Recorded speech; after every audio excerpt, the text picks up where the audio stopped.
جنگ یرموک ایک ایسا واقعہ ہے اور ایک ایسی جنگ ہے جو کہ حق اور باطل کے درمیان تھی۔ ایک طرف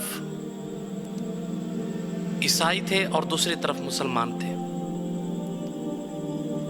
تو اس جنگ کے جو سپہ سالار تھے حضرت خالد بن ولید، حضرت ابو عبیدہ بن جراح اور دیگر، لیکن اللہ نے فتح حضرت خالد بن ولید رضی اللہ تعالیٰ عنہ کے ہاتھ پہ دی۔ حضرت عبداللہ رضی اللہ تعالیٰ عنہ یہ وہ شخصیت ہیں کہ جب آپ کو زخم لگے اور خون کے فوارے جسم سے چھوٹے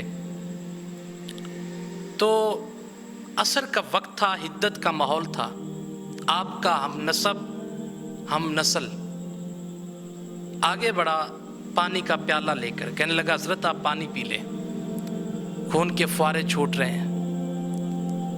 تو حضرت عبداللہ رضی اللہ تعالیٰ عنہ نے جواب دیا، اب میں روزہ افطار اپنے رب کے دیدار کے جام کے ساتھ کروں گا۔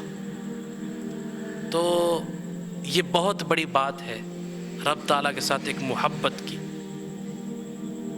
حسین داستان ہے، اور ایسی داستان ہے کہ خون کے فوارے چھوٹ رہے ہیں، حدت کا ماحول، روزہ رکھا ہوا ہے لیکن روزہ افطار نہیں کر رہے، اس لیے کہ میں اسی حالت میں اپنے رب سے ملنا چاہتا ہوں۔